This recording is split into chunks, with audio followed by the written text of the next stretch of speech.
Hey, everybody out there and everywhere land. This is David Patrick Wilson right here in Wilson's Corner again. Unbelievable, huh? It's been about 2.5 years, I think, since the last time I was doing one of these podcasts. I don't know why I got away from it. I just thought that, by the end of the 45's term, that I didn't really need to be doing more. But the fact of the matter is, 47 is by far worse than 45 was. Although going back over the podcasts that my last podcasts, Jesus, I mean, it looks like a carbon copy.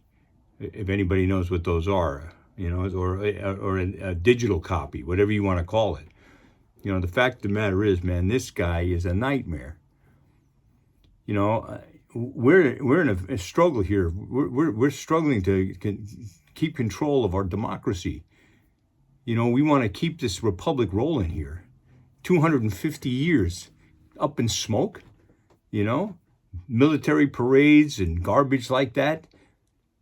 First of all, this man has no business being near the POTUS office. He has no business there whatsoever. It's one nightmare after another. Every day you wake up expecting to find some more chaos on your doorstep. And that's what he relies on in order to be able to perpetrate his horrors. I mean, and it is horror. Anybody that can think that it's possibly anything else, I don't know what kind of life they've had. They must be some of the worst people on the planet. I mean, here we are. We got to finally get our economy back on track. And we're rolling right along. Yeah, we got a slight inflation problem, but we still got an inflation. All of those things that he said he was going to do, he never did, and he never has. And every day it's a new set of lies, and every day it's some horrific event that they perpetrate. This last week was Iran. Okay, yeah, lied about that too. After not only that, first tip the hand that you're going to play, and then play the card so badly. Right? Yeah, you get up, you can walk away from the table without getting shot in the back of the head. But the fact of the matter is, you're a loser, man. He's a loser. I don't care I don't know what you people saw in this fool, but he's nothing but a lying, cheating, thieving, profligate, blasphemer. Anybody that tells me that this guy believes in God or is a disciple of Jesus Christ, I'm going to laugh right in your face. This guy's a walking nightmare. If Jesus came back tomorrow, I think he'd walk up and slap the guy silly for misusing his name, misusing all of what he left behind. Love thy neighbor as thyself. Love my Father above all things. Where's that? He loves himself above all things. Love thy neighbor. Yeah, he may love thy neighbor to get a quick fix, but I'm telling you, the fact of the matter is he doesn't love anybody. I think he's a sociopathic psychopath. Megalomaniac, and he continues to do things and say things and conduct himself in a way that's a total abomination for the rest of the world. We are cut adrift here, people. It took decades and decades to build the trust and the alliances that we've built, and then within a matter of months, not even a half year into the term, and he's already blown everything out of the water. Oh no, it's great. It's really good. I just don't get it, people. The things that he says, that you believe. There were 35,000 chronicled lies in his first term, and he picked up at light speed when he re-entered the office.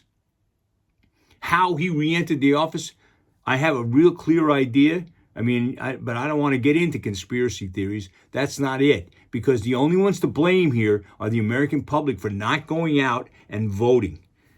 And we have elections coming up this year. We have elections coming up next year. You need to every year take a look at what's on the table and get out and vote. It's your inalienable right. It's one thing that you are guaranteed. And I'm telling you that if you allow this man to continue doing what he's doing, even that will disappear, because he is no friend of democracy. He is no friend of yours. He doesn't care about the little guy at all. He's in it for the big buck. And that's all. That's all he's ever been in it for. He's a punk. He was a punk 50 years ago when I slapped him then. And he's a punk now.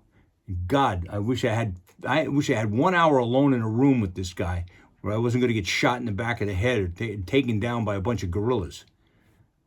Man, oh man, I'd mop the floor with him. No question about it. Mr. Tough Guy. He's a punk. He's always been a punk. He'll always be a punk. He talks a lot of trash, delivers nothing. He has somebody else do his dirty work for him. Whether it's the Air Force or the military, the Marines, the Navy. It's not him. Now he's got people that he can command to do the dirty work that he wants done. And the part of the dirtiest work is he wants to take utter and complete control of the electoral process of this country. And we cannot and will not allow that to happen. He is an authoritarian. People talk about it. The guy's a dictator. He wants to be a dictator. He wants to be the emperor of America. And we cannot allow that to happen. First of all, the guy is a mental midget. My God, I don't even know how he escaped grade school. Never mind, to run the presidency. Oh, Jesus. There's a real argument that, stupidity floats. There's nothing to it. It's like foam. That's all it is. No substance, just foam. There isn't a moral fiber in his body. He talks about, he evokes the Bible. Hey, the only picture I've ever seen him holding the Bible was he held it upside down. He didn't even put his hand on the Bible when he was sworn into the office this time because I'm sure he was afraid it would explode. It's just unbelievable and inconceivable to me that this country could have allowed this to happen. They could have gone this far. But right now, I'm telling you, I'm going to be here every week, maybe even every day. I'm going to get back in Wilson's Corner, and Wilson's Corner is going to be swinging from the hips. Man, I'm going to be laying out haymakers, actually swinging from the heels. They got us cornered. They got us on the ropes. Man, Muhammad Ali is my patron saint. I'll rope-a-dope this son of a bitch right into the ground.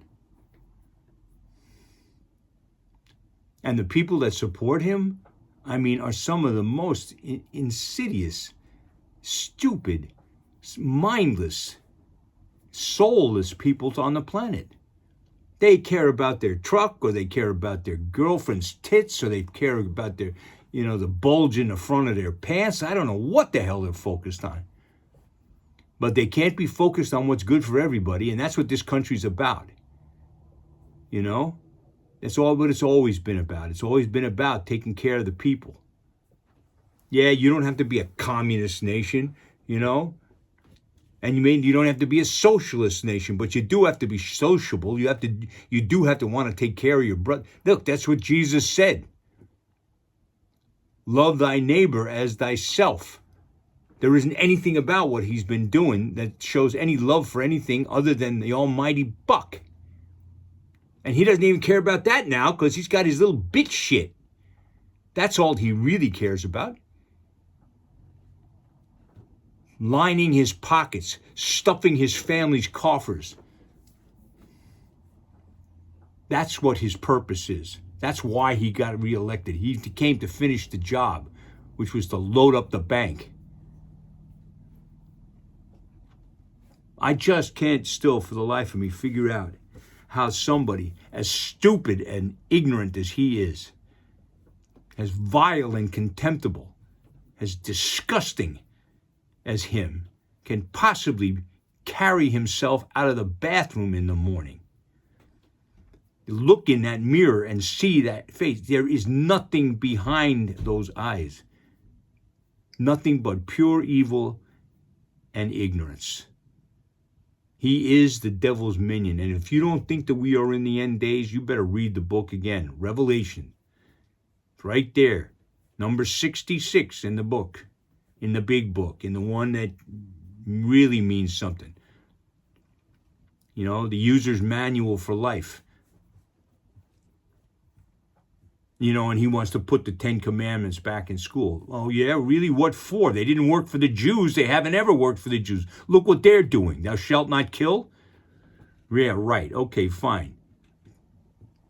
Bibi Netanyahu should be strung up and dragged down the street on his face for the things that he's been doing. Don't talk to me about what a freaking hero he is for doing to Iran. Man, I'm telling you, Iran's got some stuff up its sleeve. And sure, please, people. That's Persia, man. You want to talk about Old Testament? Whoa. Yeah, okay. Right. Check out Xerxes. Yeah, good idea. Book of Esther. Anyway. Oh, Lord. I'm going to get off on this thing. Anyway, it's a real upset, people. I love this country. I love the people in this country. I've been performing for the people in this country my entire life, my entire adult life. Right now, we're working on a production of the Gin Game that we're going to be doing up here at the Catskill Public Theater, the People's Theater. And it's a story that needs to be told too, about what we do to our senior citizens. What does he say he's going to do? He's not going to cut Medicare. He's not going to cut Medicaid. Have any of you people in my age group read the bill that he's talking about passing, that he's trying to push down people's throats? That he wanted passed by the 4th of July without anybody reading it? Because if they read it, the horror would really get you. He's not in it. He wants to see us all dead. He's the only one over 70 that he wants to live. Everybody else can go to hell. In any event, that's about all I got for right now. Hey, thanks for letting me vent. I'll be back. You stop on back by Wilson's Corner. We got a lot more going on. We're going to be doing all kinds of things. Hey, and if you get a chance next week, check out Manny's Galaxy. Manny's Galaxy is on Facebook Live. It'll be next Wednesday night, 7 p.m. Eastern Daylight Time, right here, live, right here in Willie Gilly Studios, right here. Okay? Right now I'm in Wilson's Corner. They give me this corner in the studio. So God bless you all. Be well. And you can always get in touch with us, You can always go to willie.gilly.us at Gmail. You can send us a Gmail. Or you can go to williegilly.com and check out everything that we're doing. Okay? David Patrick Wilson here. Over and out.